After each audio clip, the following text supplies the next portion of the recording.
Function returning value or values.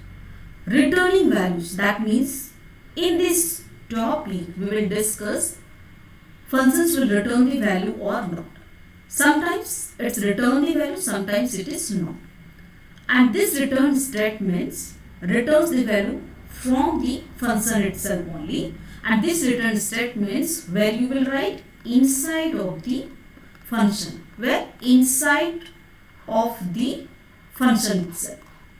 Okay, so in Python it is two types: void function, non-void function.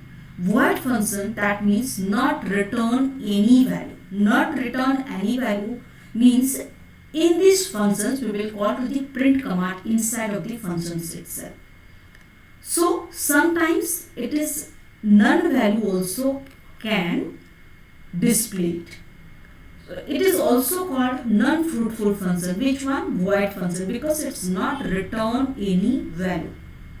Second, non-void function. Non-void functions means it return some values.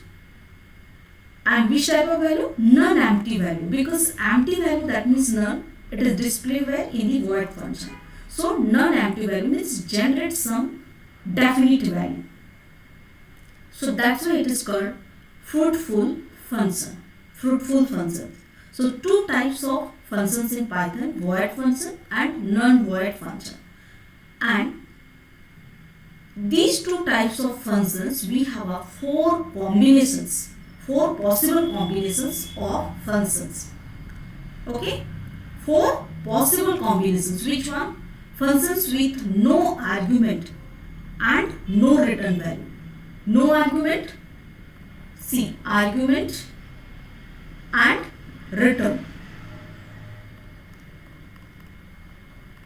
No return. So no argument, first statement, no argument, no return value. Second, no argument with return value. Second, no argument with return value. Third, functions with argument, no return value. With argument, no return value. Fourth, with argument, with return value. With argument, with return value. With argument, with return value. So this is the four combinations of functions in these two types of functions, right? Void function and non-void function. So that is why functions with no argument and no return value, it is the void function. So it is also called void functions without any argument. No return value means void function. So void functions without any argument. Functions with no argument and with return value. With return value is called non-void functions. So non-void functions without any argument. Without any argument. Now functions with argument and no return value. No return value, that means void function. So void functions with some argument. Next, functions with argument and with return value. With return value, that means non-void functions. So non-void functions with some argument. These are the four possible combinations of functions.